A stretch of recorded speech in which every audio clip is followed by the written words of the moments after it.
Everyone, and welcome to Magma Rages episode 29. I am Dib, and I'm joined once again, as always, by Pandemonia. How you doing, Pandemonia? Good yourself. I'm doing good, good.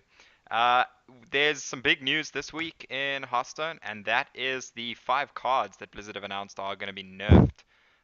So I've already done a bit of a video on the five cards, kind of given my thoughts on them, but we're going to get your thoughts a bit here. So what do you think? Starting off with Innovate here. So Innovate is changing from a zero mana card that gives you an extra two mana crystals this turn to a zero mana card that gives you one mana crystal this turn. So basically becoming a counterfeit coin. Slash coin. Yeah. Like when I read the patch notes and I looked at the other suggestions, I was like, those look so much more creative and better. I, Mm. I get they want to try to keep it simpler because of newer players, but the nerf, it feels like really lazy design, if I can Yeah. say that. It feels like they got like really lazy in terms of trying to balance it, right?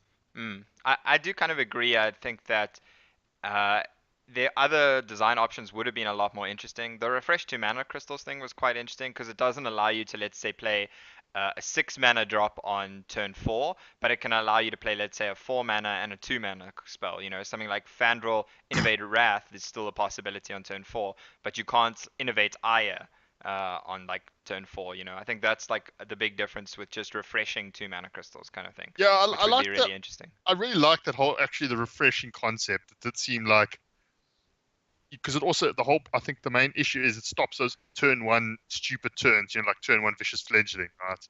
Yeah, And yeah. I think that was kind of Mm. the I put whole point, I Yeah. think. Personally, I think I would have preferred that. The other options that they discussed was just basically making it cost mana to give you extra mana, which basically just means you can't play it as early, which is also a change that would affect cards like Ultimate Infestation, because you wouldn't be able to top deck it with Ultimate Infestation to give you more mana after playing Ultimate Infestation. Yeah, Obviously, if you have to spend mana to get more mana, you could still play Ultimate Infestation earlier if it was like that. it But just makes it a little bit more complicated for newer players, which I think is because yeah. it's a store basic card. That's kind of I think why they stayed away from it. Even though like I think you and I, as let's say more seasoned players, would have appreciated that sort of change. Mm. It could confuse newer players. Yeah, and I can respect that. I mean, we have to realize that, the basic set in particular is there really early for new players to have access to and to give them some kind of interesting ways to learn more about the game. And if the concepts can be a little bit too complicated, especially for players that are new to card games as a whole, it can really be a Yeah. struggle for those players to learn how the mechanics work. But overall, what are your thoughts about the new Innovate? Do you think it's going to see play? How do you think this change in particular is going to affect things? From Jude, it's very. I'm actually not 100% sure. Like, I'll be lying if I knew how this. I'm not sure if Innovate's. I mean, if basically the having a coin is going to be good enough, because it's not like classes like Rogue, obviously, which has auctioneer and preparation and has a lot of cheap spells to go with it. So I'm not sure Mm. if there's enough sort of synergy for it. I'm not sure if the one mana crystal is worth a cost slot now, or if the Jade Druid are basically just gonna go, okay, cool, we'll just cut it and we'll put in other defensive cards, or we'll just put other mid range cards in. Yeah, I think for a lot of the slower druids, your jade druids and whatnot, we could just see them playing Maya Keepers as a kind of replacement in a way to help ramp up mana.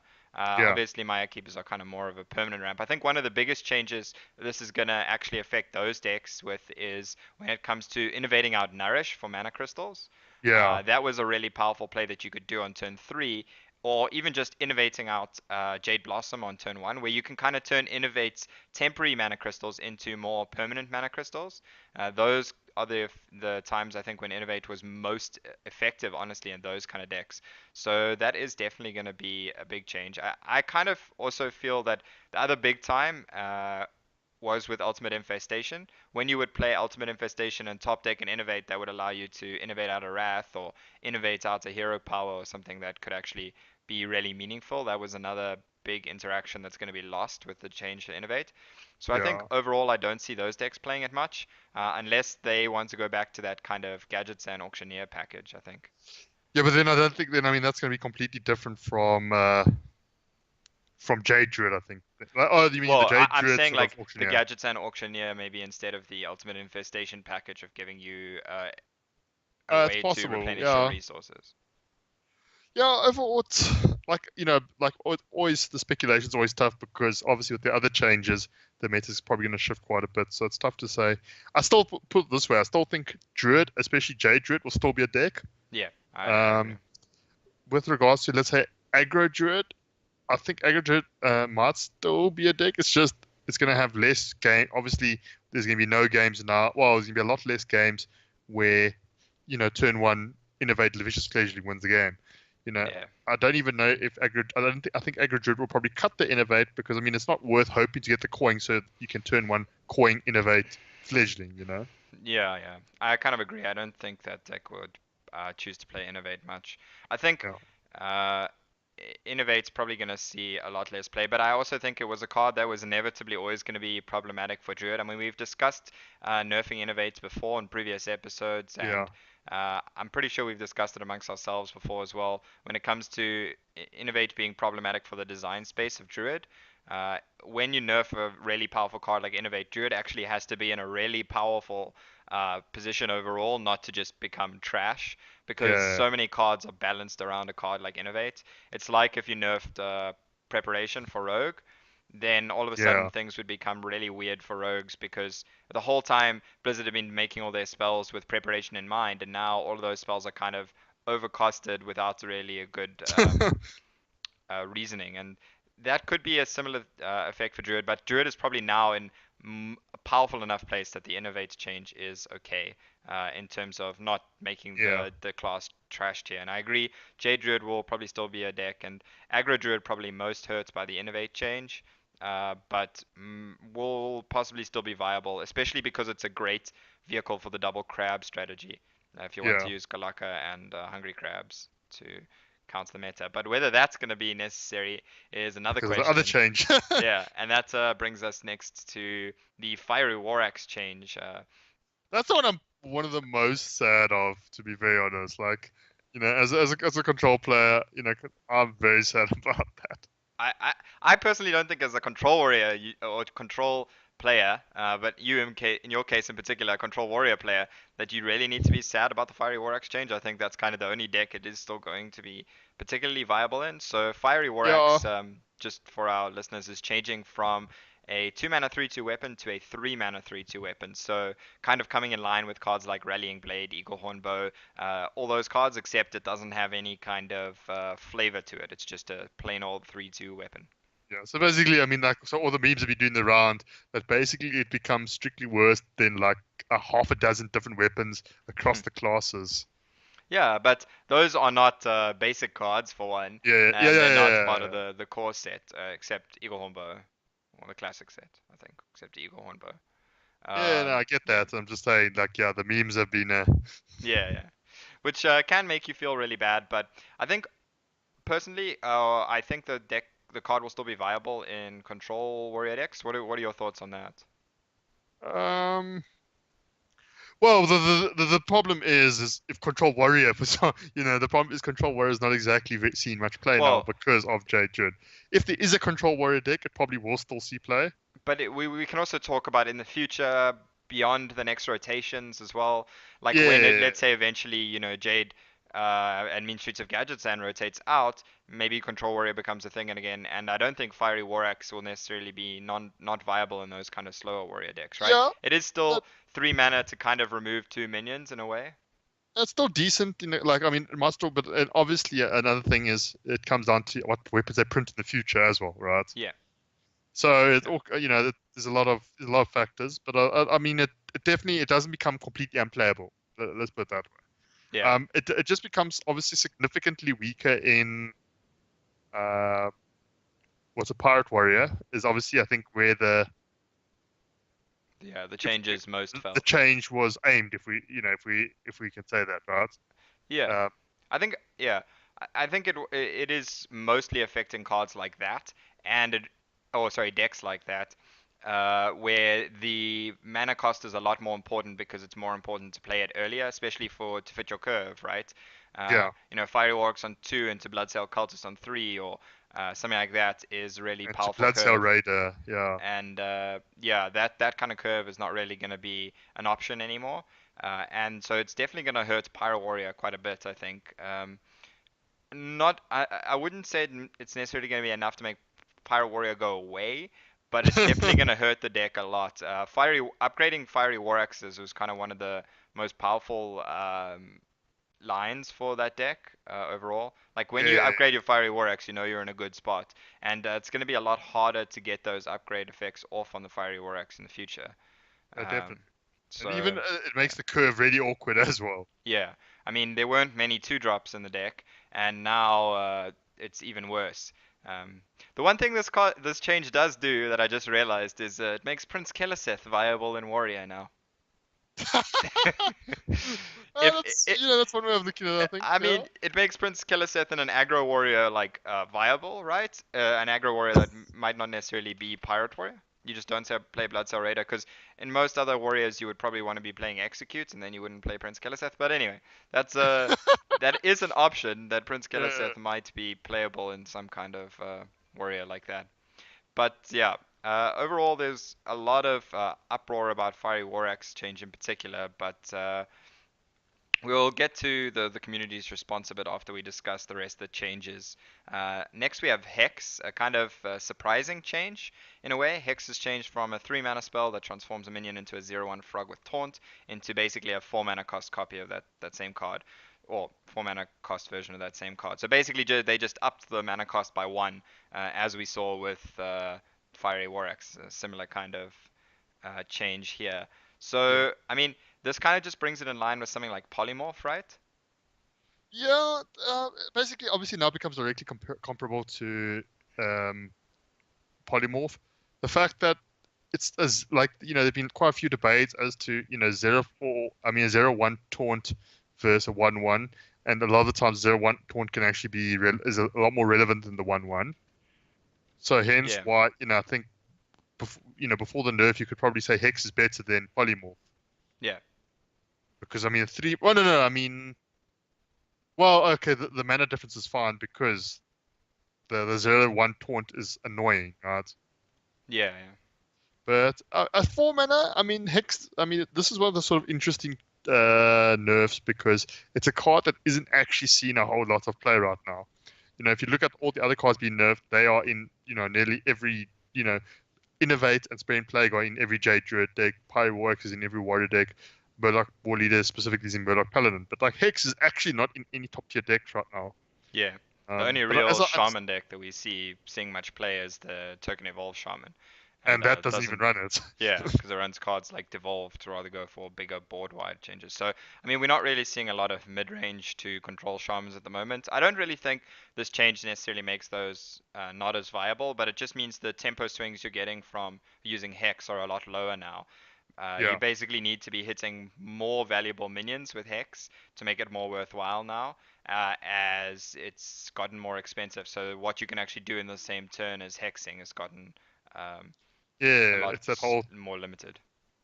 yeah, and also, I mean, I think it's one of the. I think it's also one of those preemptive sort of nerfs, as in, future design space stuff like down the road. Yeah, There's probably going to be a reason, in the next set or few, we might see a reason why X was moved. Whether they print another removal option, or whether there's some sort of weird synergy, or there's something, as to why they nerfed it. yeah. I mean, they talk a bit about not liking silence effects once again, like Yeah, we saw with Iron Beak Owl, and I mean, Hex is essentially a silence effect in a similar way. But yeah, I agree with you. It probably is more of a change for the future. So not really too major a change, but it'll be interesting to see, if they want to go more with the Death Rattle identity, let's say for some classes like maybe Priest, or there was definitely more of a Death Rattle theme to this Knights of the Frozen Throne set. So maybe to try and make those decks more viable, this will help. So yeah, we'll have to see exactly what kind of impact the Hex change actually has. But next up we have the Murloc War Leader change. So Murloc War Leader is changing from your other Murlocs have +2/+1 to your other Murlocs have +2 attack. So basically removing the health buff Yeah. side of the War Leader. This one I'm not a fan of, because this one they're nerfing like predominantly because Murloc Paladin is a deck, right? Yeah, Um, there. I mean, that is the deck where the War Leader is actually seeing play, right? yeah, It used to see some play in some other decks like Water Rogue and Water Warrior with that Finger package. I think the Finger package in particular is a lot weaker now with the War Leader change. It's yeah. not buffing your Finger if your Finger pulls out the War Leader in terms of its health, which is the most important buff to keep your Finger alive, actually, a lot of the time. So yeah, it is gonna affect those other decks and make I Murlocs as a feel they whole a lot less viable. yeah, and I feel like honestly, like they should have and could have nerfed one of the Paladin specific Murlocs. I think. Sure, I I think think was part might of have been a this, better approach. I mean, part of this and part of what they spoke about was so they can make more interesting Murlocs in the future, right? Yeah, And War Leader kind of made when you got a decent amount of Murlocs, it was really difficult to come back against that, especially because of the interaction of the health buff. It made the deck a lot stronger against AoE than it maybe should be. yes, And I yeah, think, there are a lot of neutral Murloc cards. Most of the Murloc cards, even that you see in the Murloc Paladins, are actually kind of neutral, right? Your Gentle Megasaurs, Rockpool yeah, Hunters, and I think they're trying to make other kind of Murloc classes more viable, and this maybe gives them some design space to make some other class Murloc cards decent. Like let's say, making a Murloc Shaman. I mean, that's kind of the direction the quest hinted in. they tried So that for a while. yeah, maybe that is something more though. I mean, they did make Brrlock in the Knights of the Frozen Yeah, Throne, so maybe they're trying to find ways to make more interesting Murloc decks. And uh, personally, I'm not too worried about the change. I think that Murloc mid-range paladins could still be viable. I think what War Leader was doing pretty much single-handedly as well was making all other mid-range paladins just inferior to the yeah, that was the Murloc problem. mid-range paladin. Like, you could have your Divine Shield mid-range paladins, or there's a bunch of different ways to build mid-range paladin that really weren't viable because of the dominance of War Leader and the Murloc strategy, and how ridiculous the kind of openings of like Rockpool Hunter or um, Valve into Rock yeah, Pool. Murloc Tidecaller into Rockpool Hunter or Valfin into Rockpool Hunter, and a part of that is Valfin Inquisitor as well. The fact that it makes your hero power a lot better because you're actually developing Murlocs for it, and Yeah, with War Leader it also helps to keep your hero power minions alive if sometimes when they trade. Whereas now though those are not going to survive, and a lot more of your Murlocs are not going to survive trades, which is pretty important change to War Leader as well as you know making the Murlocs weaker to AoE. yeah, it's I don't know. I mean, like if you keep say you mentioned that the fact of the interaction with AE, what happens if they had just kind of adjusted that interaction? Because if that was the major concern, like what if they just tweaked that interaction so that let's say Well, equality consecration still yeah, kills okay. everything? So that's talking about, but that isn't really particularly intuitive because the aura effect giving them the extra one health is on the war leader, and if your equality sets them to one health, then and there's an aura effect, like Oh the yeah, way okay, all those yeah, other effects work, it wouldn't make any sense to tweak that particular interaction. But yeah, I mean, I'm not even talking about that. I'm talking about all AoE. Like the yeah, war leader affects all AoE, consecrations, everything, not just or the health buff affects all of that, and keeping your small Murlocs alive through all that AoE. Even stuff like yeah, Maelstrom Portal, on the hero power Murlocs, the Murloc hand minions. So, I mean, that particular interaction with equality is something that they were specifically also looking to simplify, they said, yeah, for maybe for the newer players. But I think overall the attack buff, the health buff, uh, just makes the Murloc decks as a whole a lot weaker to AoE, which gives you more ways to counterplay them. As right now, they yeah. can be, if they snowball on the board, they can be a little bit oppressive, with leaving you with few ways to interact with outside of your Frost Nova Doomsayers or really big AoE. Yeah, no, definitely. I think after this nerf, I think Murlocs mostly die because I think the health buff is what makes it really powerful. So, Mm. I mean, it's a similar thing we saw with even if we go back, I mean, if for those of you who remember Undertaker, Yeah. they also did a similar sort of nerf where they simply took away the health buff, and unfortunately, just an attack buff is nowhere near as good in terms Yeah. of drawing people to play it, because now it's obviously a lot weaker on the board. It doesn't matter if it has 5, plus 2 or 3 attack. The fact that it still dies to trades on board, you can't get as many favorable trades. I suspect Murloc decks, specifically Murloc Paladin, are gonna, it's gonna be a long time before they're popular again. Yeah, I think Murloc Paladin might be eked out by other mid-range paladins now. Yeah, I don't think the Murloc Paladin is going to be not viable at all anymore. I just think the other mid-range paladin decks might be a little bit stronger. yeah, they The might have a big, chance. honestly, the big reason that Murloc Paladin and Murloc decks in overall might still be viable as well as Gentle Megasaur, right? Gentle Yeah, Megasaur is yes, the yeah. big card that's keeping Murlocs in the game even after this War Leader change. So I Yeah, wouldn't because it necessarily basically say they're can going to be. do a lot of the stuff as well. It can basically Yeah, it can give the be health act like the buff, one. can Yeah, give Divine Shield or +1/+1. Yeah, and I mean that is another big payoff to playing Murlocs. I think a lot of the time that's one of the big payoffs that you get rather than the War Leader itself. So I still think that the mid-range Murloc Paladin might be viable. It's just going to be close between that and other mid-range Paladins. It obviously does definitely take a hit though, and it's very easy to underestimate that health buff. But we've spoken a lot about how really impactful that health buff actually is. yeah. Okay, and then moving on to the final change is Spreading Plague. So Spreading Plague is changed from a 5 mana cost spell to a 6 mana cost spell. Nothing else has changed about it, so once again, just a increase Cost in the mana cost of the spell. So your thoughts on this?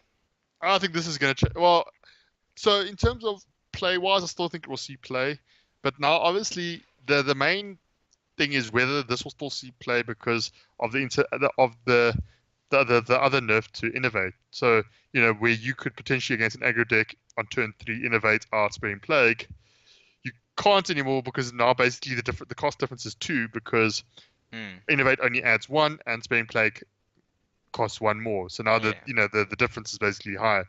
So now it's a case of Spreading Plague. You only be able to play it much later. So now the question is if the ramp is still consistent. So I mean, we still have cards like Wild Growth, Jade Blossom, Maya Keeper, Nourish. So it's possible if you're running all in ramp packages that you can still get Spreading Plague early enough against an aggro deck to stabilize. Yeah. I mean, I think really this does affect those aggro matchups the most. Obviously, that's where having it one turn later really can cost you the game. I think a Yeah, lot of times against other decks, the surprising factor has been how good Spreading Plague is just to delay for a turn. It's kind of like a Frost Nova in a lot of scenarios, yeah, and where it it sets just, up better trades as well. yeah, it's like a Frost Nova. It's kind of like a board-wide Cone of Cold almost.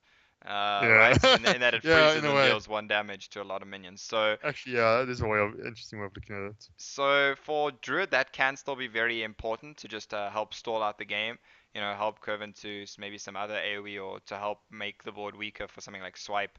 So for those kind of Druid decks, it could definitely be playable. I think this change mostly affects the mid-range Yeah, the mid-range bit mid-range version is token basically Druid. dead, I think. Yeah, the mid-range Uh, taunt token Druid, or whatever you want to this call it, with the one that's the running. scavenger basically, Yeah, with the Strong Shell Scavenger and your and the Violet token buffs. Teachers and Yeah, yeah, all and that the kind of stuff. Mark of the Lotus. Yeah, it was a fun deck to play. I played quite a lot of it actually.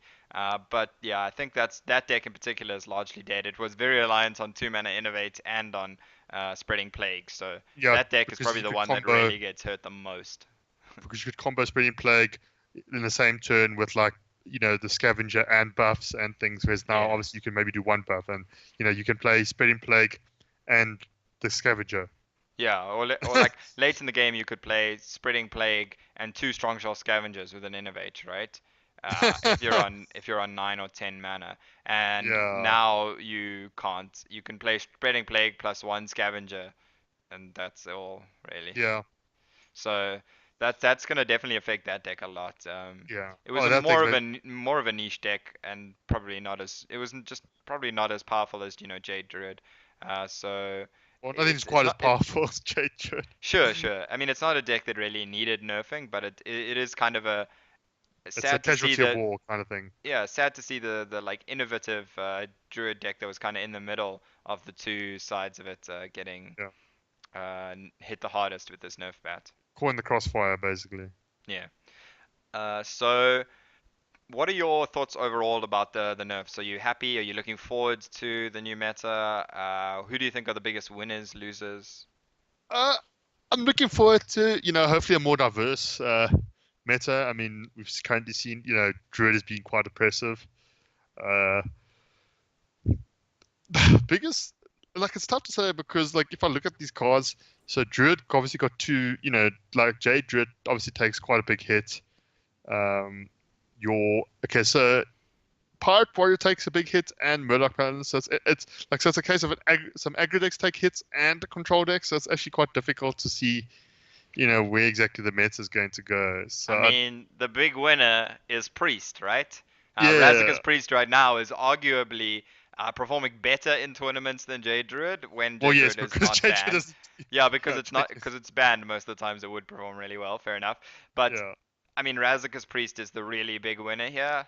yeah, Like because that deck it was doesn't get already hit. really strong, and now one of the decks that's strong against it, being the Pirate Warrior, kind of gets hurt. The mid-range Paladin, which is also pretty decent against it, also gets hurt by the War Leader change. Yeah, And Jade Druid as well with the Innovate and the Spreading Plague. It can stop Jade Druid getting too far ahead and the Razika's Priest not being able to finish it off. So I think that's, for me, the big winner.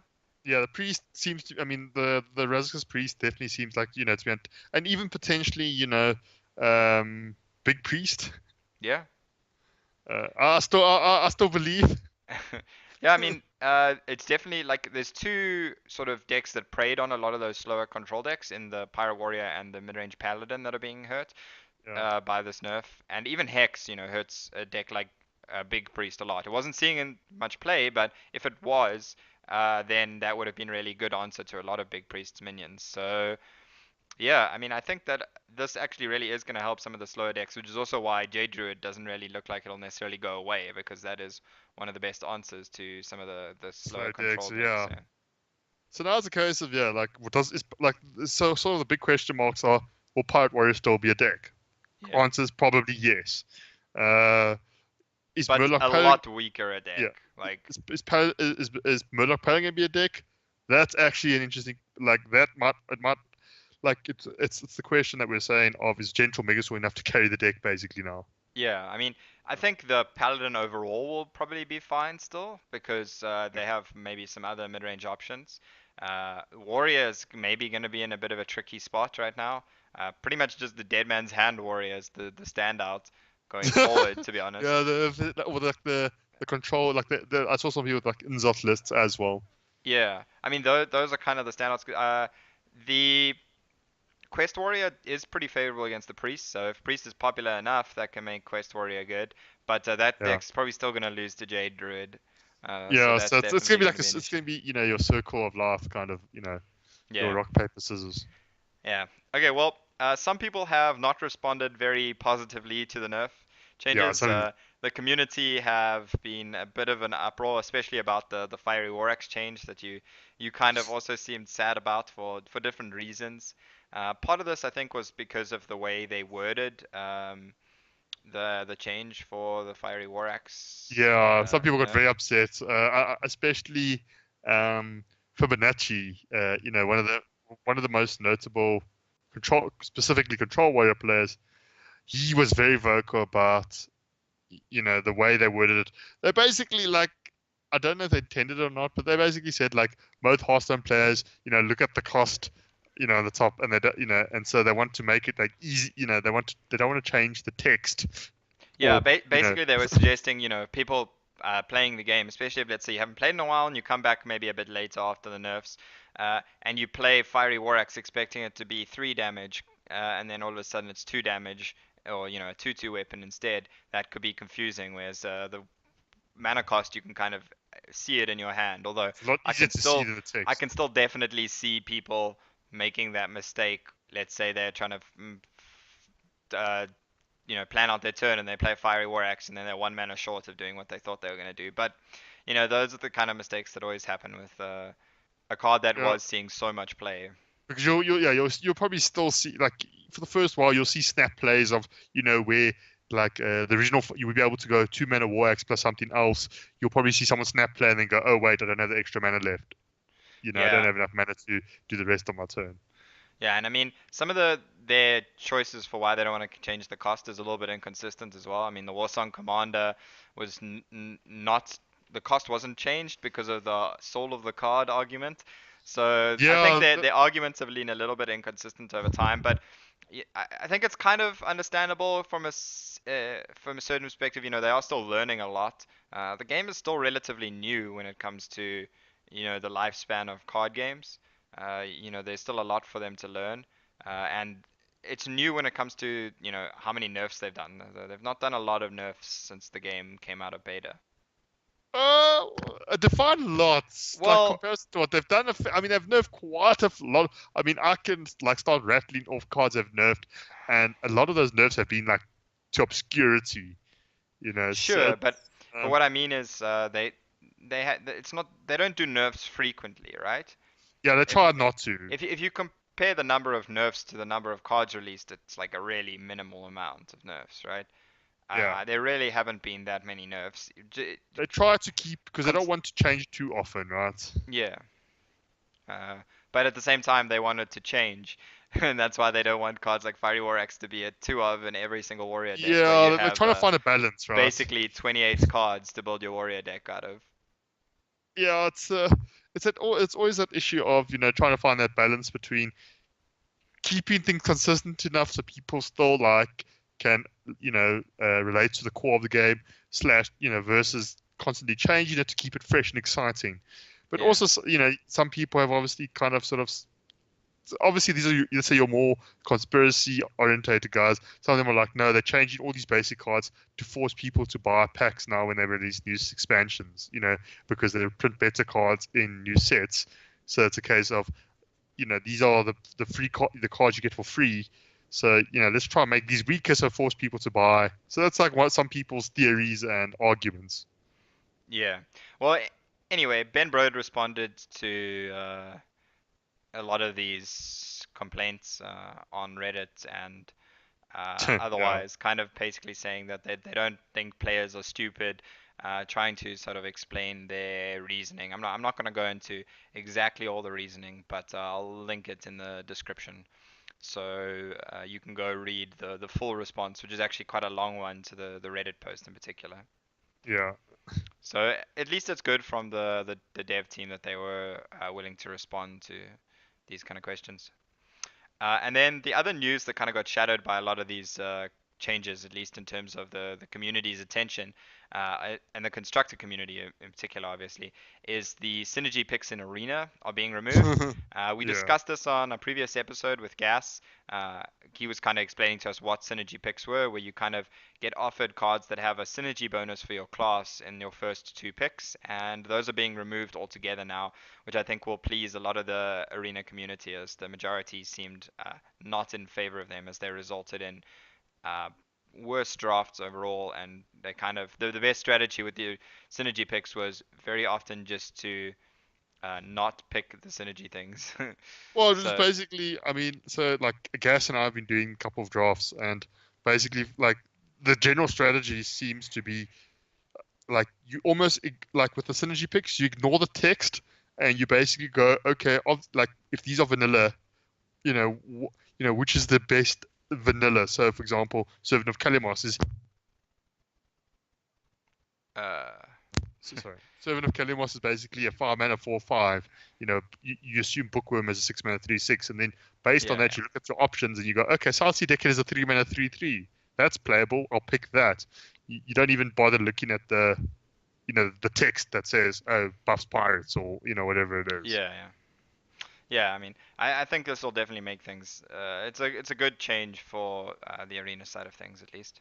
Yeah. And then the other news item we have is Oktoberbrawl, which has actually just begun today, on Yep. the 11th of September. Uh, okay, but it's Oktoberbrawl, as yeah, I don't actually know when it ends, but do you want to give the viewers a bit of a rundown of what Oktoberbrawl is? So a while ago there was a sort of a competition, but basically what this is there's two teams of 4 players, I believe, and they're all 3. like they're all relative pros. So it's like the one team has It's who is Dog, it's Tice, and Jackie Chan. Jack The Chan, and the Team other has Void, Ali, and Team Ali, Light is Ali Kriparian, Straza, Reyna, Reynad, and yeah. Alistraza. Yeah. And so basically the whole point is they have to start fresh accounts and then get given a certain number of packs. And each week they're going to get given like different sets packs and they have to play against each other. But also the whole thing is that if you join Twitch Prime, if you're either already a member or you sign up, you get 2 card packs. And whichever one you use in ranked, which like basically if you get a win with a certain card pack, it helps your team. I'm not sure if it like a win gives them a pack or a win gives them points or whatever it is. Yeah, I mean it wouldn't be one win for one pack, otherwise they'd have Yeah, a ridiculous number of packs. But but yeah, basically, you play, and I think like if you play with the 1 card back, and whichever ranked win, you help that team get points or whatever to help get more packs. So unfortunately, like and a lot of people kind of initially misread it. Us as the normal people playing, we only get the card backs. yeah. We don't actually get Well, any card packs at all. yeah. Apparently in January, Twitch Prime members will receive 2 card packs. Yeah, So I that's saw in that. Yeah, January, and the special card pack as well. yeah, and Twitch Prime is going to be giving away. So this is kind of what Twitch Prime is. It's essentially the like premium subscription service of Twitch as a whole, rather than subscribing to individual uh, streams. You get like one free subscription a month to Yeah, you want subscribe to free a sub of specific month. player or a specific stream, and you also get a bunch of other benefits. And a lot of what they've been doing is tying in this Twitch Prime loot with games that have like cosmetic items in particular. And little, Games yeah. like PUBG and Hearthstone as well. Here's the Storm, Yeah, I mean, Overwatch, we had the Lyra, the alternative Tyrande. paladin skin. Oh, sorry, It Tyrande. was a Yeah, yeah. priest. It was the priest. I mean priest. That's what I mean. The Tyrande, the alternative priest skin, kind of tied to if you had Twitch Prime, you got access to Tyrande, and now we're getting some card backs. So, as a compulsive collector, it's time to get Twitch Prime, I suppose, Yeah, for I that got it loot. I got it a while ago, but it's actually not too expensive. And also you get like you get like I got loot boxes for Overwatch, yeah. Overwatch, and there's Mm. actually a bunch of stuff that like games that don't play that I've got stuff for. So like people at any point play games like For Honor or Quake Champions or Warframe. I've got like this random stuff that I'm never going to use. Yeah, yeah. I think it's quite interesting the whole Twitch Prime and game tie-in thing specifically. In a way, it's good for the players of the games as well, and not just or the people that stream the games, right? Yeah, Because if you're driving more people to Twitch that wouldn't have otherwise gone there, then they're starting to find their entertainment there, which is helping streamers grow their numbers. It also helps the games grow their numbers for their tournaments and whatnot. Those kind of things. So it's definitely important to grow the Twitch ecosystem. I mean, we stream on Twitch for when the podcast goes live, and individually we also stream on Twitch every now and then. Uh, Not as frequently as we should, but that's another debate. So yeah, I mean, it is good way to kind of support the community that are playing the game. yeah. With the game having the tie-in, and I'm sure both parties, being Amazon who own Twitch these days, and Blizzard in this perspective, are also profiting fairly nicely from this. Yeah, it's more, it's more publicity for them. It's more, more people are now gonna go, okay, and I mean, also the whole thing is, like, with this particular promotion, it's mainly just trying to get. This definitely is aimed at more casual players. Mm. It's a bit of fun. The whole point is you're meant to watch the Hearthstone, and you watch them play against each other. I think like the first week they get wild. They're getting like goblins versus gnomes packs. Yeah, yeah. Like each week is like a theme. So I mean, Yes. it's a pretty cool idea, and like would actually be really nice at some point. I mean, this is obviously looking forward. Would be if you could run like your own kind of events like this, right? Where you can say, okay, you start a new account and then you get a certain number of packs. Like some sort of inbuilt feature almost. Sure. I mean, Like it's almost like an arena. It's like an arena kind of in a way. Yeah, I think what this also is nice for is it's nice for newer players. It helps give Exactly. them some ideas of how to build decks on a budget from these kind of pro players or pro streamers. Uh, you know, Yeah, some of them they are more. Some I'd of them say are more all of them are personalities. kind of more streamers these days than pro players. I mean, Tice and Jackie Chan do kind of still compete.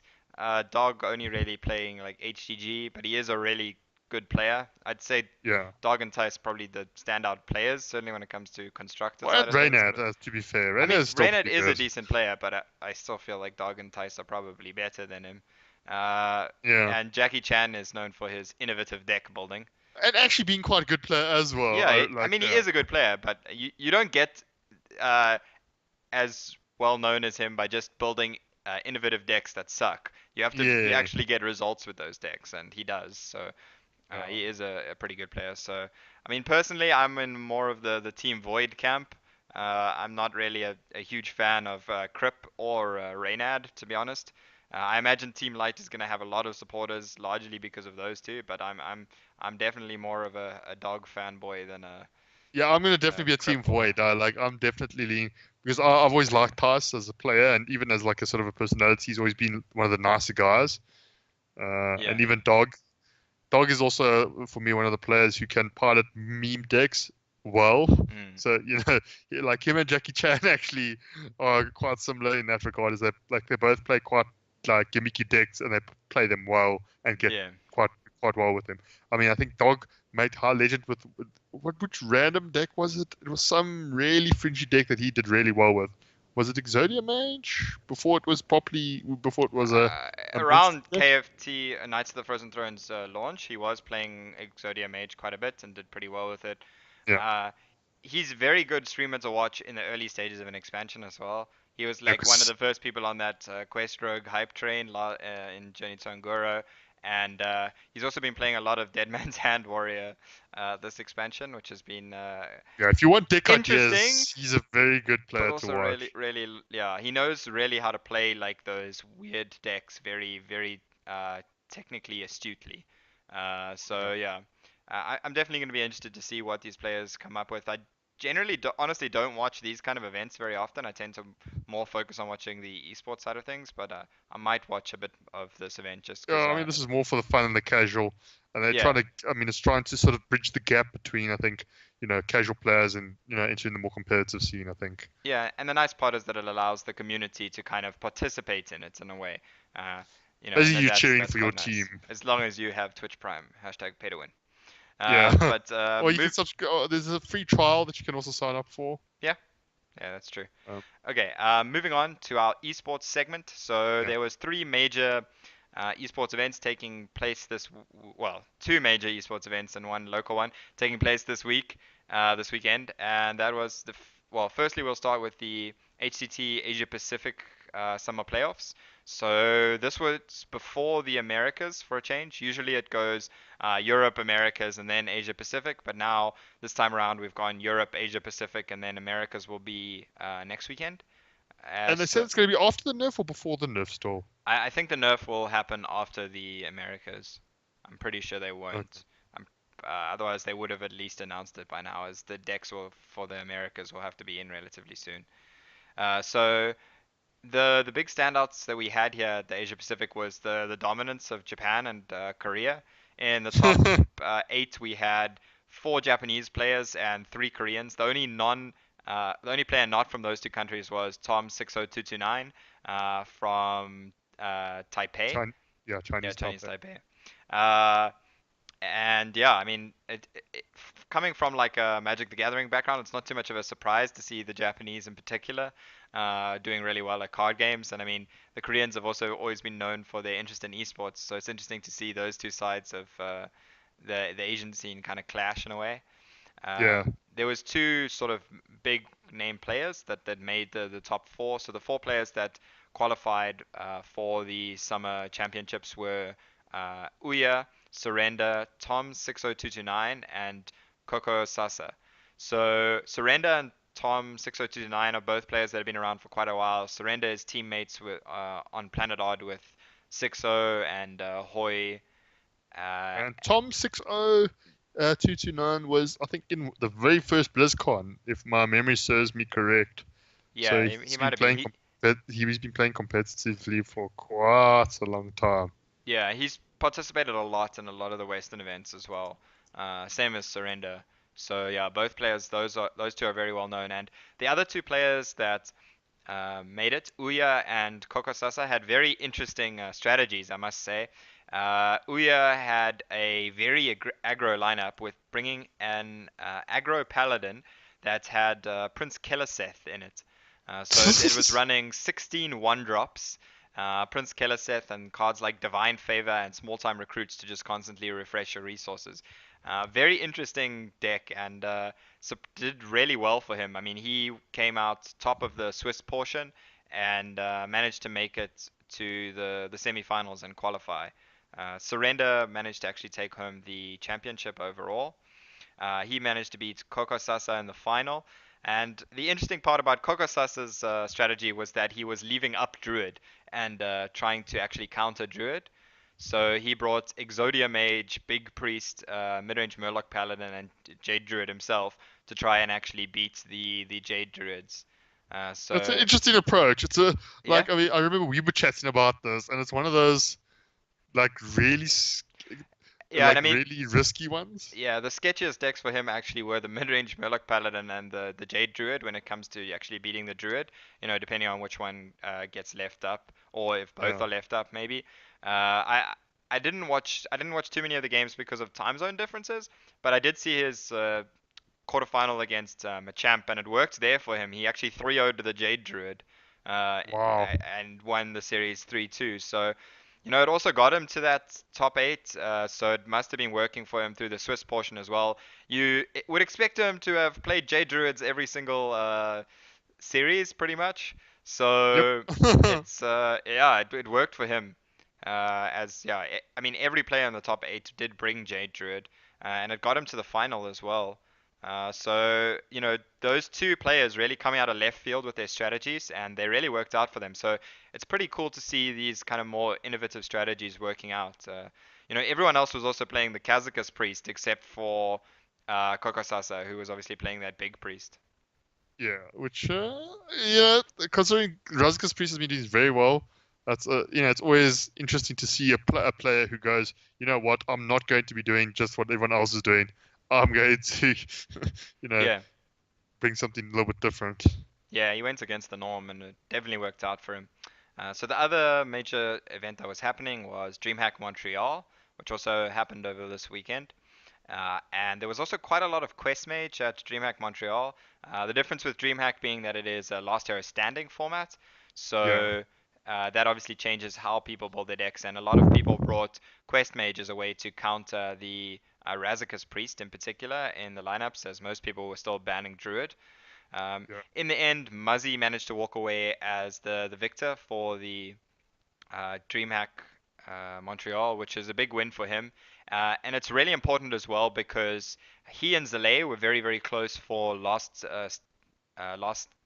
call standings in terms of HCT points. So the way it works is whoever the single highest point earner is for a region, uh, come the I'm not actually sure what the cutoff date is, but basically by like when we would have the next championships after summer, the single highest point earner from there gets an automatic invite to the Hearthstone World Championships. So Muzzy at the moment is the leader now, thanks to getting 15 HCT points, I think it is, from winning DreamHack. A really big haul for him, getting a lot more than Zale, who just managed to top 8, or sorry, Yeah. to top 16. And that makes a big difference for him. Zale, I think, only got 2. So that's going to help Muzzy a lot in terms of actually winning DreamHack is almost kind of giving him uh, a a ticket to the Hearthstone World Championships. It's kind of like a much bigger DreamHack win than your average DreamHack win, and winning a DreamHack usually is a pretty big accomplishment anyway, because there's usually a lot of really top players that 130 participate. player Swiss, like there's a 130 player 6 round Swiss, and then it was a top 16, I think. I think it was 7 rounds, but yeah, Yeah. yeah. I mean, there were some other really top players in that top 8 and top 4. I mean, it was Hot Meowth, the Rat.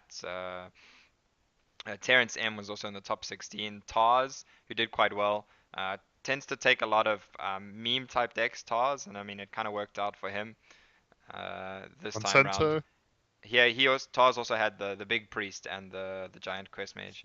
Yeah, Monsanto also made the top top 16. So 16, and Impact. yeah, yeah. I think And Sidonia. Sidonia, yeah. Sidonia Yeah, lost to Muzzy in the top 16. So yeah, there was quite a lot of well-known players. Obviously, quite a lot of Canadian representatives, and Muzzy did actually manage to beat hometown Siohu. Canadian in the finals. Yeah, So yeah, those are the two major international events that happened, and obviously, as always, every weekend we've had the ESL African Championships that we've been bringing to you on the ESL channel, Penguin and myself, and things are kind of hotting up in that. There is only a few more play days left. We're at 10 play days out of 14 here. It's in this double round robin group stage. There's a few players that still have some catch-up games thanks to that we still have to complete thanks to some technical issues or scheduling issues that haven't been able to happen. But at the moment, we have one of our local players, Scythe, who's sitting at the top of the standings at 6-4, with a pretty decent chance to go through. You probably 5 losses is probably the maximum you can get, and still hope to actually make top four. So the way this works is the players want to make top four to make the offline finals at Rage in October. So we can just have a quick look at the table here. I mean, things looking pretty good for Scythe and Henryless, both at 6-4, and Saliom has a few games still in hand, but a 5-3 record. Things are looking good for him as well. Exia, who is over game on the ESL website, is also not too bad with still one catch-up game against Saliom that he has in hand at 5-4, and then Menlin sitting at 5-5. Still a decent chance to make that top four, with DOSBox, Expert Summer, and Drab having a bit more of an issue there with 6 losses already. Things are going to be really tough for them. They're going to need other results to go their way. Expert Summer, the defending champion from season one, who looks like is unfortunately maybe not going to be able to make that top four to defend his championship. So yeah, the ESL African Championships we will be bringing you the last 2 weekends of play soon. Just you can follow myself or Penguin on social media to find out exactly when that will be going live. But it's usually on every Saturday and Sunday from 4 p.m. South African Standard Time that we go live. So yeah, are you looking forward to seeing the finals at Rage? I know you're going to be there yourself, obviously around the corner for you, and I'm going to be traveling up for that. oh, Rage, I'm always excited. It's going to be. I mean, there's a lot of stuff happening, especially Hearthstone wise. Lots of games. It's a chance just to get together. See from like honestly, as much as it is enjoyable to like win stuff, it's always really just cool to meet the player. To just chill out with all these guys that for most of the year you're talking to online, you're playing against online, and then you actually meet them in real life. You get to chat, chill with them. For Yeah. me, that's the really cool part about like an event like Rage. Yeah, and I mean, there's a lot going on at Rage this year for Hearthstone, which is pretty exciting Yeah. for us in the local scene. So, yep, that's all we have for this episode. Magma Rage's episode 29, almost getting up onto our 30th episode. Yo. It's been quite a ride. But yeah, you can find us on social media if you want to share any of your thoughts about the nerfs or anything else. You can find Pandemonia there at Dale Pon on Twitter and myself at dib_gaming on Twitter. And please also like, subscribe, follow the YouTube channel and the Twitch channel. Helps us grow. And you can also leave us comments in the comments section to share your thoughts, maybe where you think we can also improve, as we're always looking to improve and bring you some better content. So thanks a lot, everyone, and cheerio. Cheers.